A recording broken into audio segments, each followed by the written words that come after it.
Good morning, Brew Daily Show. I'm Neal Fryman. And I'm Toby Howell. Today, 10 years later, we still don't know what happened to Malaysian Airlines Flight 370, but the search goes on. Then we'll dig into the long simmering and now escalating beef Elon Musk has with OpenAI and Sam Altman. It's Monday, March 4th. Let's ride.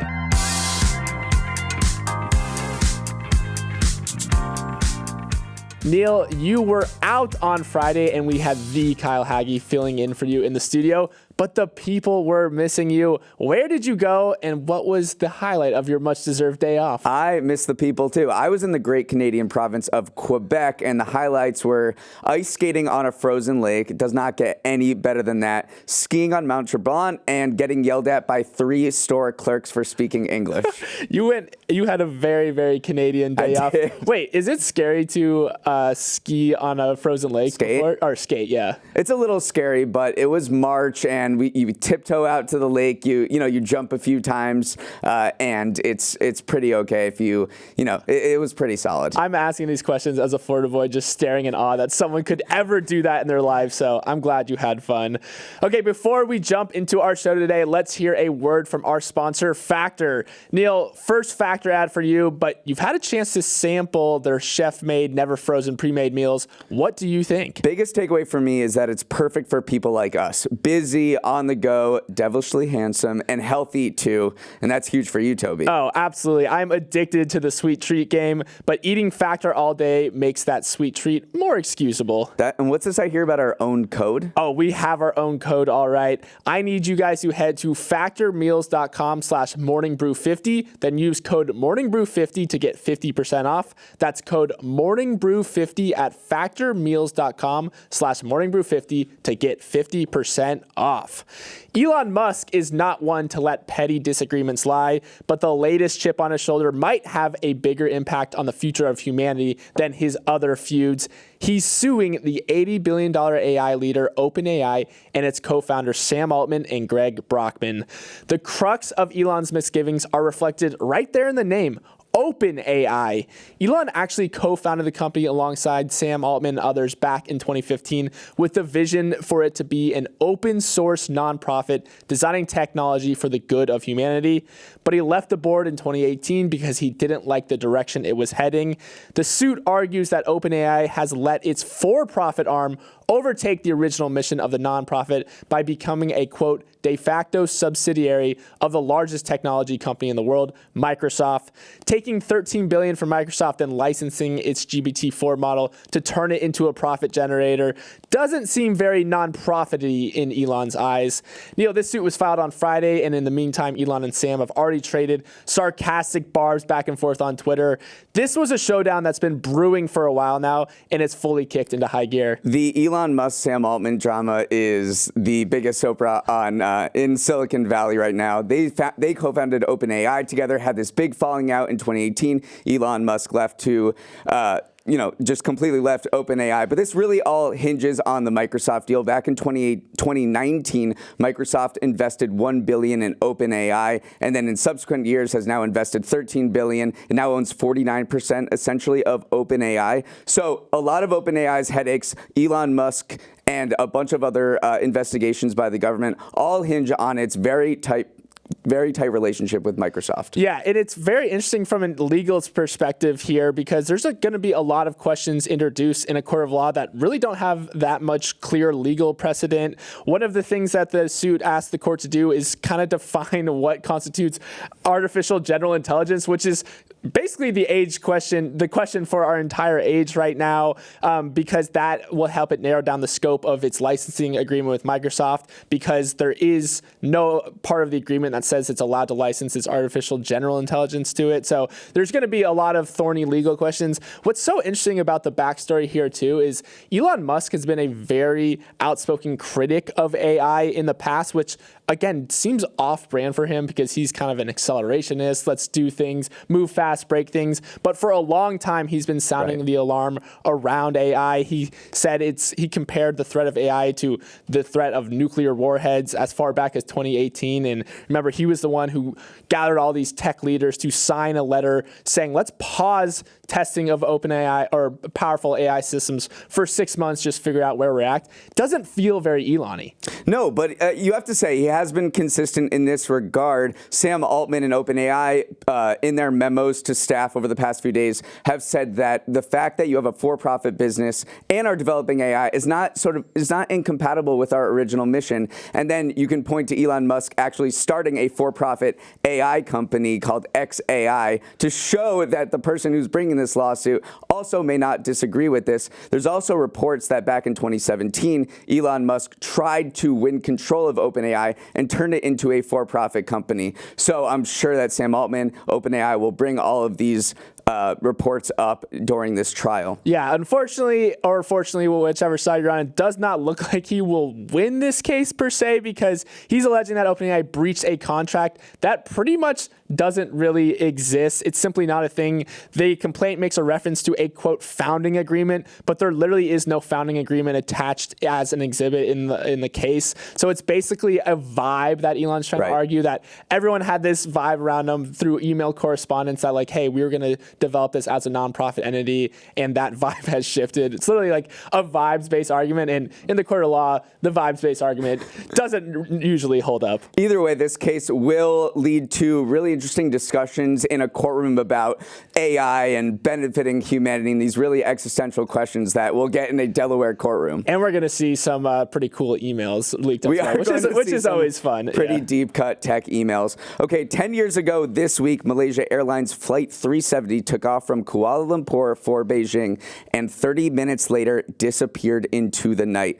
And to this day, it remains modern aviation's greatest unsolved mystery. How do you lose a huge commercial jet in the year 2014? It's unfathomable. And it's not that they haven't looked. The vanishing of the jet, a Boeing 777, sparked the largest search operation in history. Throughout the past decade, governments have spent hundreds of millions of dollars combing 710,000 square kilometers of the southern Indian Ocean, where the plane is presumed to have gone down. And yet, the only thing they found from the plane is a few pieces of debris that washed up on the East African shore. But families of the passengers are hopeful that a new search could provide closure. Marking the 10-year anniversary of the plane's disappearance this weekend, the Malaysian government announced they were considering another expedition to find it with help from a Texas-based salvage company, Ocean Infinity. Ocean Infinity conducted a search back in 2018 that came up empty, but it's got new underwater robot vehicle technology that it thinks increases the likelihood of discovering MH370. Toby, truly one of the most perplexing mysteries of our time. They still have no clue what happened to this plane. It's crazy. I mean, here we are a decade later still talking about the search for this airplane, which, one, just goes to show how gripping of a mystery it truly is, but also how relevant of an issue it still is to this day, because you need to find this plane so you can help prevent a plane from going missing in the future. Also, it's just closure for the families as well. But again, you need to ensure this doesn't happen again, and the only way that you can truly do that is to find the actual aircraft. Right. So even though it's a decade later, even though you might be saying, oh, it's futile at this point, we have new technology now, so let's resume the search and see if we can find this unsolved mystery. That is exactly what families are framing this search as. They're saying, yes, it would be closure for us, but really this is about the future of airline safety, so something like MH370 doesn't happen again. Toby, we've gone down the rabbit hole for what happened to this, and there are so many theories ranging from very outlandish conspiracies from the U.S. government shooting it down, to Putin shooting it down, to it getting hijacked and landing on a remote island, to more plausible things like perhaps the pilot, committing a mass murder suicide that has been floated, though there is absolutely no evidence. In the pilot's profile, he's a very senior member. There was absolutely nothing on his resume or in any of his experience that would point to this. But it is true that this plane lost contact with anybody 38 minutes, and as it was flying up to Beijing, it took a very steep turn back over Malaysia that could only have been done manually. Yeah. So for some reason, the pilot or somebody did turn around this plane to go over Malaysia. Perhaps it was to make an emergency landing. That's one of the theories. But we still don't know. We do know that it was flying was flying for 6 hours down into the southern Indian Ocean. There are so many different tiny details in this case that every time you hear a new one, you're like, oh, that could explain it. I mean, the deviations in flight path, the fact that satellite transmissions went offline, then resumed for those 6 hours.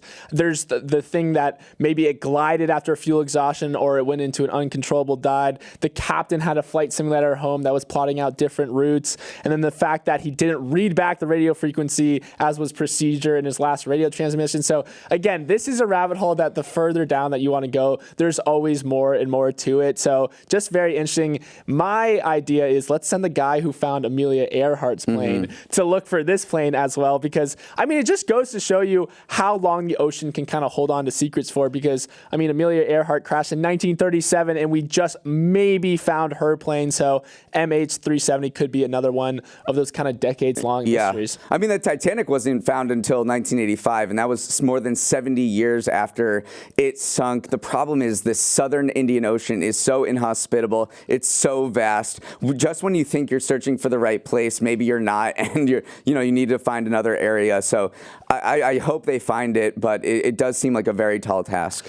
Let's move on. There has been some crazy weather in two very different parts of the country, disrupting everything from the ski industry to cattle ranching that we need to talk about. Wildfires in Texas and massive snowstorms in the Sierra Nevadas have smashed into the two most populous states in the country, leaving a trail of destruction in their wake. In Texas, a fire that started in a panhandle county has grown to become the largest in the state's history, burning over 1 million acres, and as of yesterday was still only about 15% contained.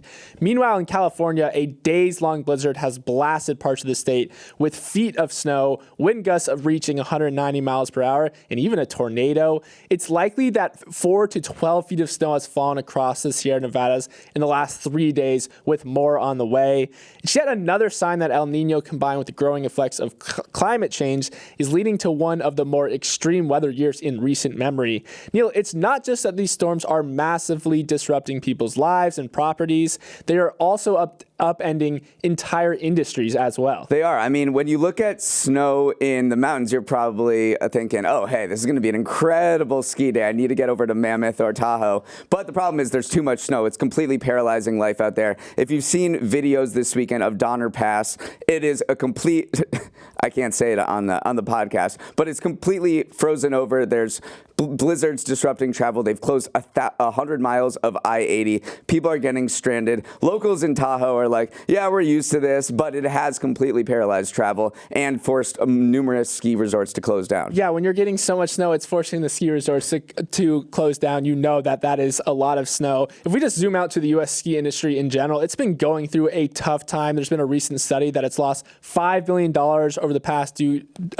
decades due to increasingly a lack of snow on mountain ranges. So now we're seeing both ends of the spectrum, extreme snow, extreme not snow. If we also shift gears to Texas a little bit, the fires in Texas have been spreading across. It's really been disrupting the cattle industry. Yeah. One, because it's mostly burning grazing land that really, it's basically tinder because it's dried grass, sweeping through a lot of the cattle. And then also tens of thousands of livestock have likely been burned in the wildfires as well. And Texas is the place where the cattle industry dominates. Had 12 million cattle at the start of last year, and it produces 85% of the state's herd is in the panhandle as well. So it's an extremely vulnerable part that is under kind of siege by these wildfires. And each of these cows cost about $3,000. So the ranchers there are going to be financially wrecked from them, but it's super sad. The most immediate concern right now is to find water and food for these cattle because, as you said, everything is completely burned. And meanwhile, just nationally, the cattle inventory is at its lowest level since 1951. So people are probably like, is this going to lead to a spike in beef prices? And this does seem to be contained to this local area, but obviously it's financially devastating for them. Okay, before we jump into the next part of our show, we're going to take a quick break. Welcome to our Winners of the Weekend, the segment where Toby and I share two things from the week's news that fell asleep last night grinning ear to ear. Toby, you won the pre-show IKEA bookshelf construction race, so you get to go first. My winner of the weekend is Dune 2. So I saw this movie last night, and I certainly was not the only one. Dune opened to the biggest box office haul since the Barbie movie, pulling in $81.5 million in its opening weekend. IMAX once again did an outsized share of the heavy lifting, bringing in 23% of domestic ticket sales. How about this quote? "The only reason it wasn't higher is we ran out of seats." That's from Rich Gelfond, the CEO of IMAX.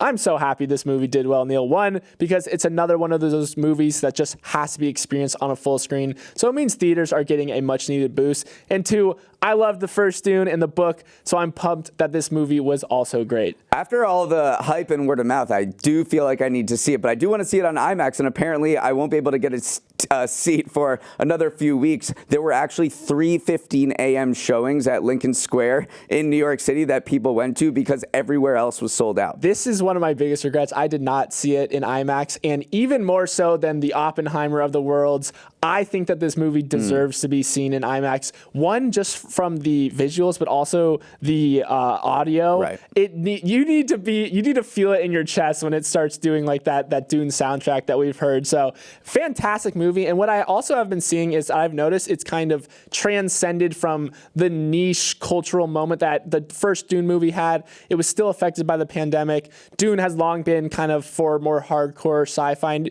fantasy people. But this movie, I think, is going to escape into the broader culture. And we're already seeing that just word of mouth and how strong the box office was. And I can't think of a better movie to do it. It truly was an amazing film. I called it a film there. This is Toby Review Hour. No, it's a big boost for the box office, which is pacing 18% behind last year. And maybe it's because there's been no big movies that came out recently. Dune 2 was supposed to come out last November, but it got delayed due to the writers and actors strike. They couldn't promote it, and now they could promote it, and they've been on a massive promotional tour, and it's working out. And Timothée Chalamet, what can you say? He's one of the most bankable stars in Hollywood right now. It was so funny, too. Every scene, I'd point out to him and go, "That's Wonka on the screen right there. That's Willy Wonka there you go. Right there." All right, my winner is Caitlin Clark, the Iowa Hawkeye, who seems to shatter college basketball records week after week. Yesterday, Clark set perhaps the most impressive record of all when she passed Pete Maravich to become the all-time leading scorer in NCAA Division I history, women's or men's.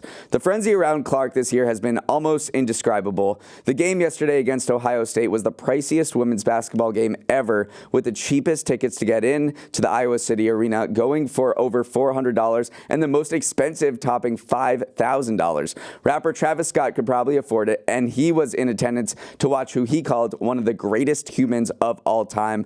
Clark will tell you the most important outcome of the game was that Iowa beat Ohio State to secure the 2 seed going into the Big Ten tournament this week. Oh, and that Big Ten tournament, it's completely sold out, the first sellout in its history. I mean, it is crazy how big she's become. We're running out of ways to describe the Caitlin Clark effect, but one of the funniest parts of this particular game was the pregame host MC held an on-court interview with 2 of her cousins.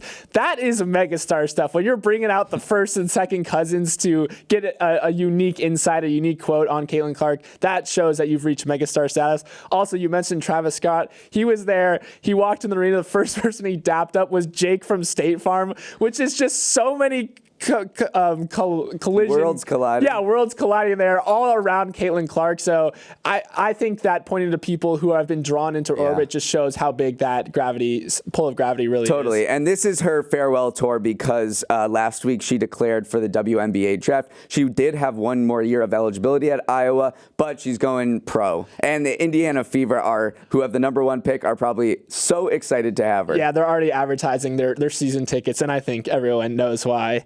Let's move on. Big news for anyone who ever used to suck helium out of balloons at birthday parties to talk in that funny little voice. Your bit can continue because drillers just rediscovered what might be the biggest reservoir of helium gas in North America in a Minnesota wilderness this past week. It's not just the size of the reservoir that has scientists fired up, it's also the purity. The helium concentration was measured at 12.4%, which is roughly 30 times the industry standard for commercial helium. helium. Now, you might only think of helium as a thing that enables that funny voice that I was describing earlier, but it's actually one of the more sought-after gases in the world because in its liquid form, it's among the safest and most stable coolants out there used in various machines in the medical field, including MRIs. And now we have a whole lot more of it. We do. I mean, it's getting a little hairy there because scientists estimated we have anywhere from 10 to maybe 200 years of helium left. It's a non-renewable resource. It's also a part of a geopolitical game because Russia makes it and Qatar makes it. The U.S. used to be the largest exporter, so it's very important to have our own domestic supply. And there were concerns there that we were running out or selling it off to private interests. So the fact that we found a huge helium deposit and we're going to gauge whether we're able to actually extract from it and make a plant is actually huge news. I'm pumped. Yeah, I do want to go back to that purity number too, because this discovery came in at 12.4%. Scientists were calling that a absolute dream. To put that in perspective, helium concentrations above 0.3% are considered economically viable. So that 30x number is something that has scientists, researchers. It's so funny to say that they're fired up about it. They are. People were literally pumping their fists when they measured the concentration of this. I also said rediscovered because it is interesting. This deposit was originally kind of stumbled upon back in 2011. I have no real idea why it took this long to kind of revisit this location. Maybe in 2011 there wasn't as much of a shortage as there was today. And also helium's usually found as a byproduct of looking for other things like oil or natural gas. So it might not have been what the people who originally found it were looking for, but still, helium, very pumped up. But also, I mean, it's a big deal for the U.S. government because they have a reserve called the Federal Helium Reserve, which is 500 miles of pipeline full of helium. It extends from Oklahoma to Kansas to Texas. It is this massive reserve. And in 1996, Congress said you have to sell off all of the helium away from the government. You have to privatize it and get a company to buy because we don't want the government to own all of this helium anymore. That raised a lot of concerns among people in industries like medicine and national security who need helium to operate, and they were worried about the supply chain. Now the Biden administration has said maybe we shouldn't auction off all of this helium. So the helium supply chain is actually very critical, and this Federal Helium Reserve is a big piece of that, and we'll see what happens with that. Okay, let's move on to our week ahead preview to get you prepared for this very, very busy first full week of March. First up, tomorrow night is the State of the Union address, where Joe Biden will sell America on Joe Biden.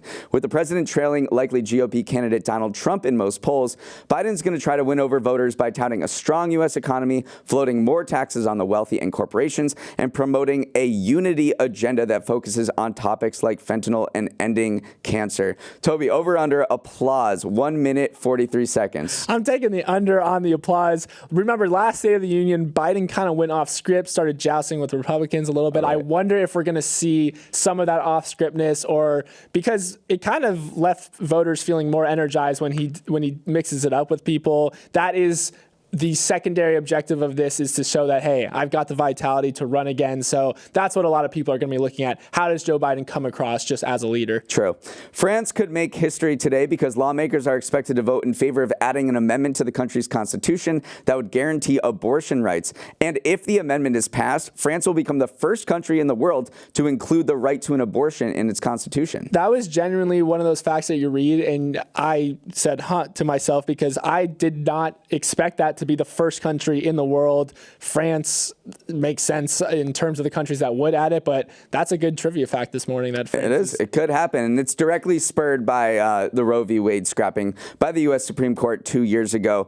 The Oscars are on Sunday. Oppenheimer, which has cleaned up in all the other award shows, is the heavy favorite to win Best Picture and other top honors, including Best Director, Best Lead Actor, and Best Supporting Actor. As for the telecast itself, Ryan Gosling is going to perform I Am Ken, which is one of 2 songs from Barbie nominated for Best Original Song, and Jimmy Kimmel will host for the 4th time, putting him into a tie with Jack Lemmon and Whoopi Goldberg for the 4th most times hosting. That'd be a heck of a dinner party. My prediction, because I know you asked, Neal, Bradley Cooper wins Best Actor. No way. I don't know. I've read this one article that was like, just give it to him, and now I'm fully on board with it. Haven't even seen Maestro, but we'll see if that comes true. Emma Stone, I think, wins for Poor Things, and I think get this, Oppenheimer wins Best Picture. Whoa, no way. Whoa. Oh, God.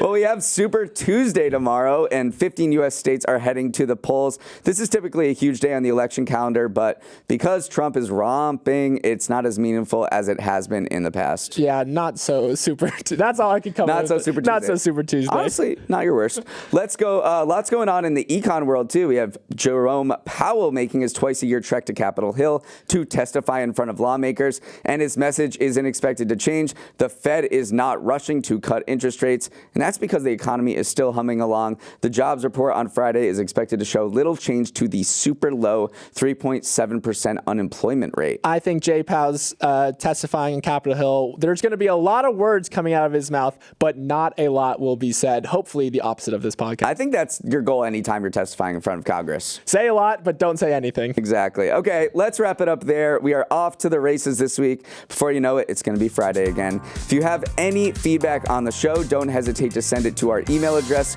morningbrewdaily@morningbrew.com. Just don't sign off with cheers. That's all I ask. Aw. Let's roll. Are you a cheers guy? I like cheers. It's pretty happy. Okay, I guess we never email each other. Let's roll the credits, and you notice some people got promoted. Emily Milliron is our executive producer. Raymond Liu is our producer. Uchenna Ogu is our technical director. Billy Menino is on audio. Hair and makeup is just getting out of a 3:15 a.m. Dune 2 showing. Devin Emery is our chief content officer, and our show is a production of Morning Brew. Great show today, Neal. Let's run it back tomorrow.